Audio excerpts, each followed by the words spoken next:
Hello everyone, thanks for coming to meet the Omni's midterm demonstration. So for today's presentation, we will mainly focus on 6 aspects. Our team consists of 8 developers, 7 DevOps, and 1 business analyst. And Kevin and Abby is our tutors. Next page. Let's welcome DevOps team member Peter to introduce the instructor. Hi, I'm one of the DevOps on the team. I'll walk you through the infrastructure of this project that we've worked on and implemented so far. So first up, we have our AWS organization structure with 3 accounts: management, UAT, and production. Both UAT and production accounts are provisioned and managed by the management account. And as you can see, we are using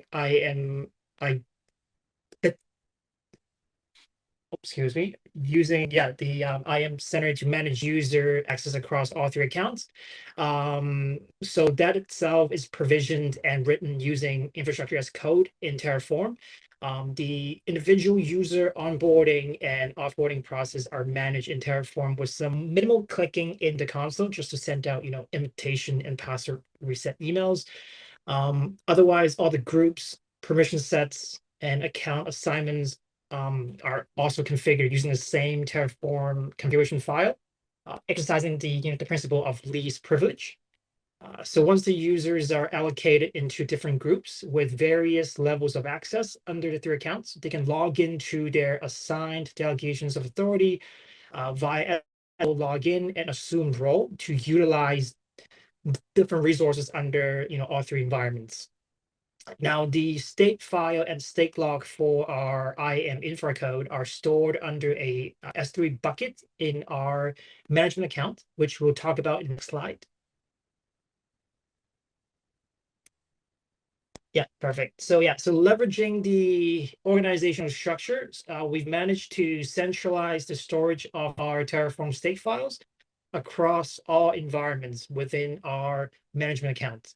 So all backends are being stored under the management account with a pre-configured S3 bucket and DynamoDB, basically for better management and security, which means all infra code from their respective environments and folders, once initialized, will have their state files and logs stored under one backend setup. So on the left, you can see 2 examples of screenshots from our S3 bucket. Next slide, please. Yeah. Now let's just do a quick dive into our front end architecture, some of which we'll be using to set up our backend as well.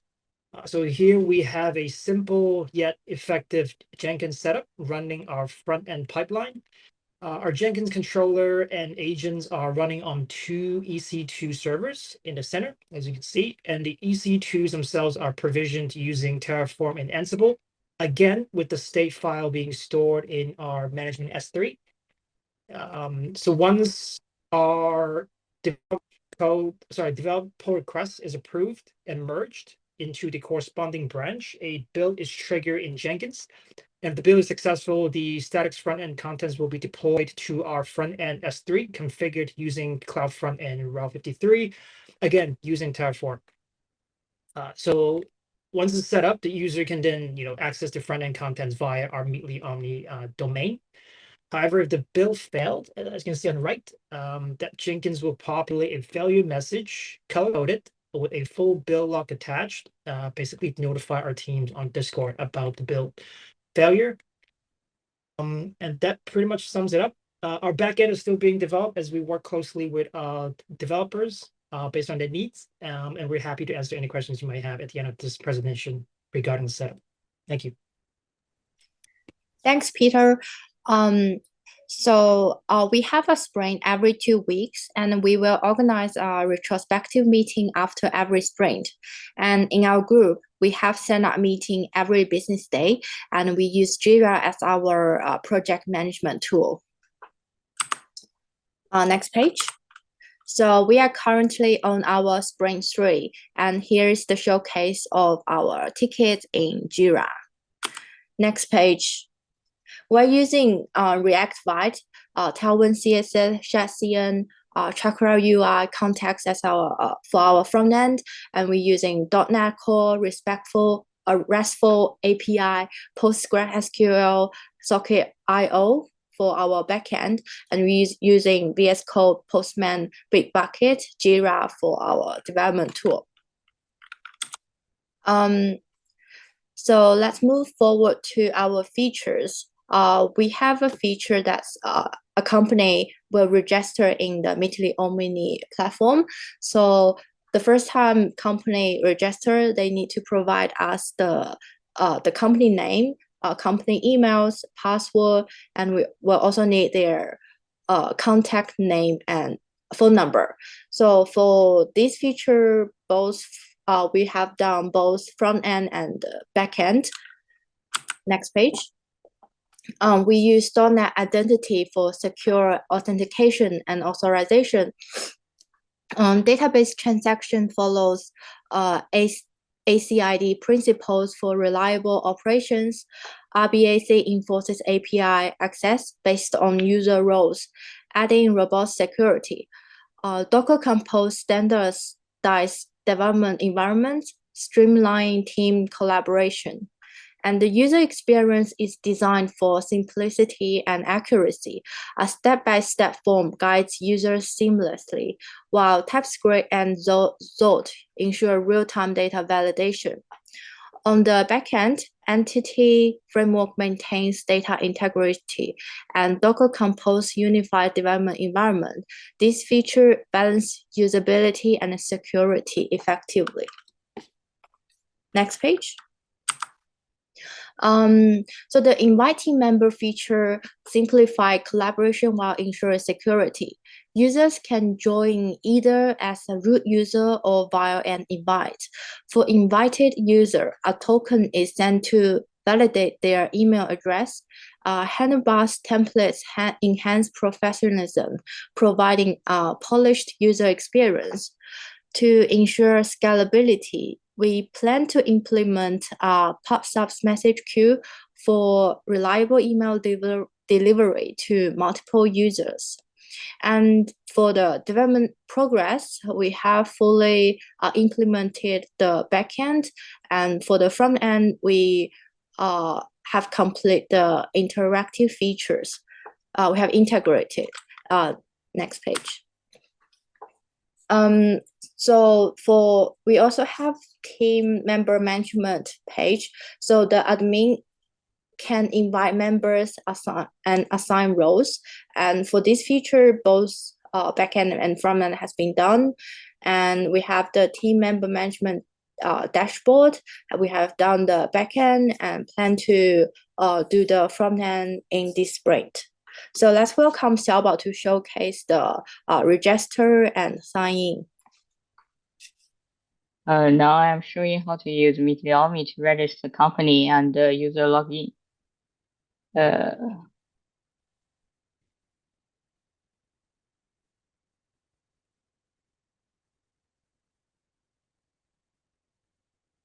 Once the company registers successful, I can use the root user to log in.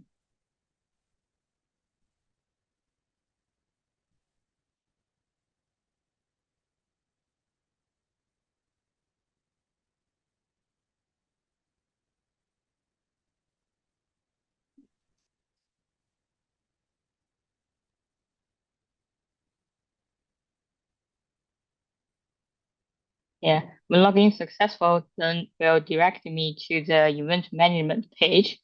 And now let's keep going the game part. User can create a game through this dialog by providing the following details: game title, game description, and the game type. Once the game is successfully created, user can add one or more questions to this game based on the selected game type.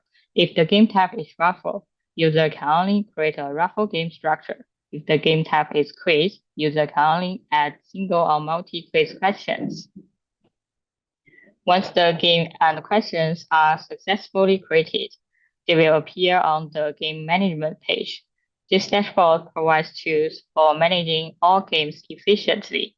User can apply filters to display either raffle or quiz games. making it easier to organize and manage. Next, when we creating questions, user can define the question content, the order of the questions in the game, and the theme to match with the purpose of the game. Next, when creating events, user can select an existing game and custom event details to provide a unique experience. There is also an event management page where user can manage all events in one place. Events can be filtered by tab, the raffle tab or quiz tab, and the status, whether the event is active or inactive. Here is an overview of all APIs that we have developed. Follows the RESTful principles. These APIs almost cover everything: the user authentication, event game, and questions logic. The key technology our team use firstly is the layer design, which makes everything clear and easier to manage. We can add new features or entities without breaking anything in the system. Each layer is independent, so it's easy to write tests for specific parts of the system. The code is organized and easy to read, update, and debug. By providing details and service, we keep the internal logic separate from APIs, so we can make changes to business rules or API requirements without too much effort. Secondly, we use optimistic locking to handle higher concurrency situation. For example, when multi-user try to update the same data at the same time, instead of locking the database, it detects conflicts when saving changes, making the systems fast and efficient. On the top of that, USYD transactions ensure that every operation is reliable. Either everything succeeds or nothing is saved, keep our data consistent and safe. Thirdly, we apply a field design pattern to make our code easier to extend and reuse. Finally, we use the abstract factory design pattern to create groups of related objects. In the next step, we will focus on the front end and back end for the prize draw game and invite participants features, implementing a responsible UI, adding root protection, improving front end back end interaction, and optimizing API functionalities. That's all. Thank you.